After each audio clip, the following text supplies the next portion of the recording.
Good morning, students. How are you all? Yeah. So today we're going to start the first chapter of class 9 mathematics textbook, that is the number system. So let me share the screen with you so that we can continue. Okay, children. So the first chapter is the number systems. So you learned a lot about the number systems since your junior classes. You know different types of the numbers. Okay. Odd, even, composite, prime. Okay. So basically in this chapter, we are going to learn about the rational and the irrational numbers. So the first thing we can see on the screen is a number line. Can you see, children? Can you see this number line? Yes, we can see there's a number line over here.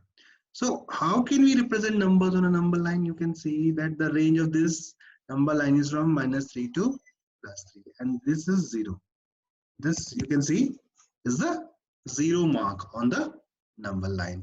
So the positive numbers are represented on the right side of the 0, like 1, 2, 3. Negative numbers are represented on the left side. This is how we can represent the numbers on the number line. So basically in this chapter we are going to learn about the rational numbers. So children, what are the rational numbers? You learned something about the rational numbers in your previous class also. So I'll just explain you the definition. Okay, what is a rational number? The numbers which can be written in the form of p by q.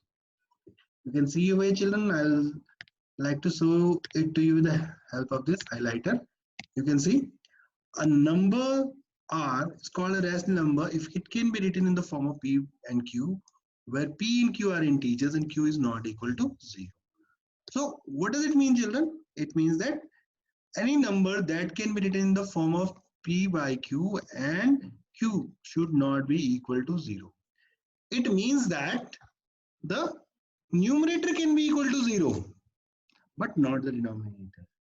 Okay, that means we can write any number of rational numbers. Like for example, we can write 1 by 2, 2 by 5, like that. We can write infinite number of rational numbers like this. But can we write 2 by 0?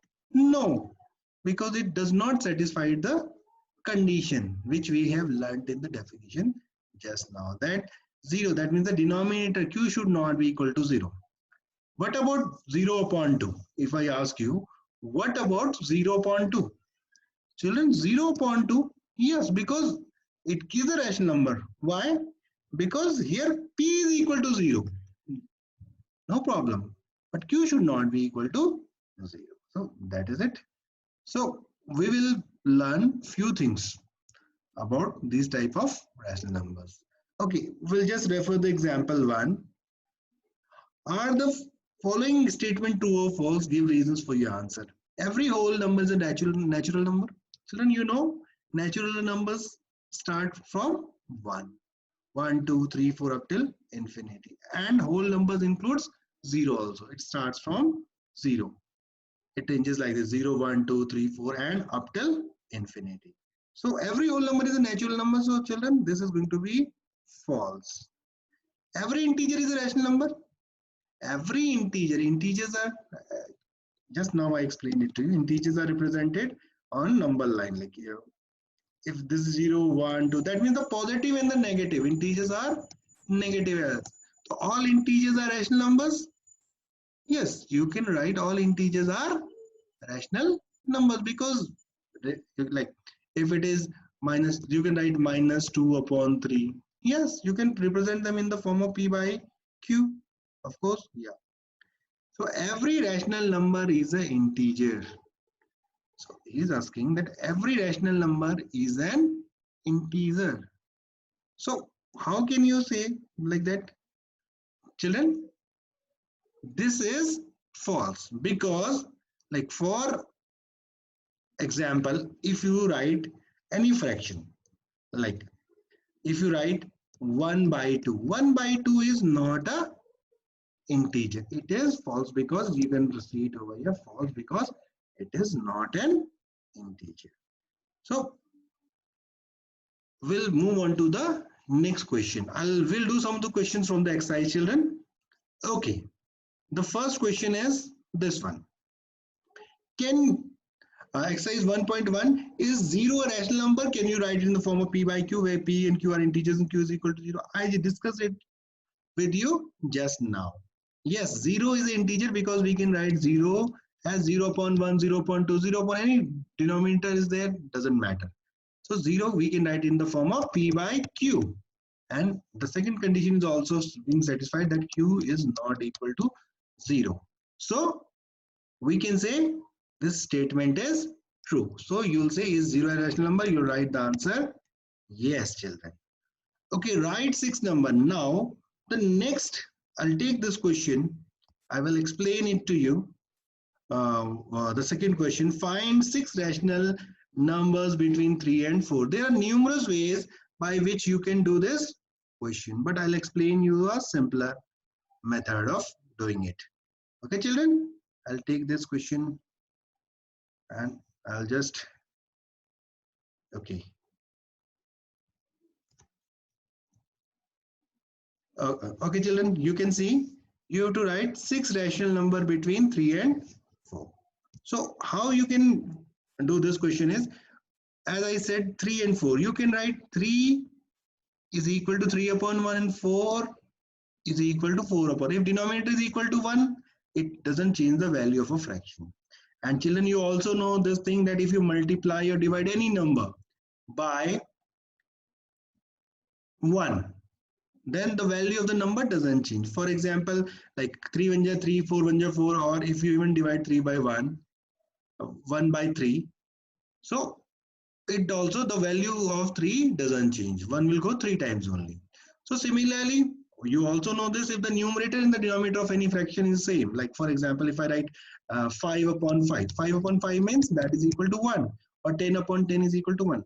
So we have written 3 equal to 3 upon 1, 4 is equal to 4 upon. Now we have to write 6 rational number between 3 and 4. So one simple method of doing it is, we multiply it by 1, but we'll write 1 equal to 10 by 10. Children, we are not changing the value. So this is 10 by 10. So if we write 3 into 10 by 10, it becomes 30 by 10, children. And 4 into 10 by 10 becomes 40 by 10. So now we can write 6 rational numbers. How many numbers are between 30 and 40?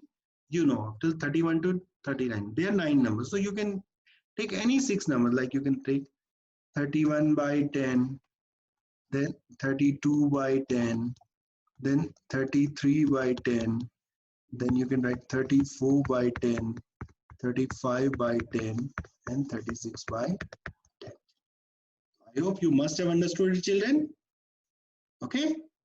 Yes. Now let's see. Find 5 rational numbers between 3 by 5 and 4 by 5. Children, I'll just, because video is getting a bit lengthy, and otherwise it will be bulky to upload it. So I'll just explain this question over here only. You can write 3 by 5 simply. 3 by 5 multiplied by 10 into 10. And similarly 4 by 5 multiplied by 10 into 10. That means we are not doing anything, we are just multiplying by 1. So its value will not be changed. So 3 by 10, so it will be equal to 30 by 50. And 4 by 10 is equal to 40 by 50. So similarly, the way we did in the last question, we can also put the values between 30 and 40. Like here, we'll get 31 upon 50, 32 upon 50, 33 upon 50, 34 upon 50, 35 upon 50, and finally, we have to write 5. Okay, 5. Then we've already written 5 numbers. So children, you can see that we have already written 5 rational numbers between 3 by 5 and 4 by 5.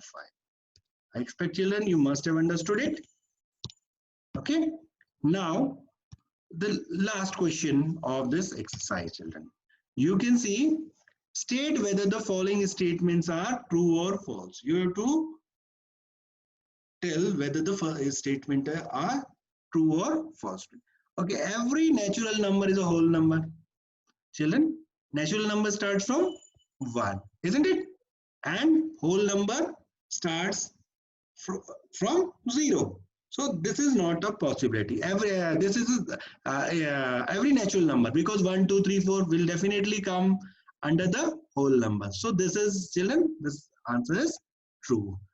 The pen has become unresponsive. That's why I'm getting a bit distracted. So you can write true for this answer. Okay. The next question is, every integer is a whole number. Children, you know integers can be negative also, -3, -2, -1, 0, 1, 2. But whole number are always equal to 0 or the positive 1, 2, 3, 4. So this is false. So for first part of the fourth question is true, and the second part is false. False. And the last part of the fourth question and this exercise is, every rational number is a whole number. No, rational number can be like it can be 1 by 2. 1 by 2 is not a whole number, children. So this is incorrect. So the third part is also false. So with this, we have completed our exercise 1.1, children. Please do this work in your FAIN notebook. Okay. Goodbye, children. Have a nice day. Thank you.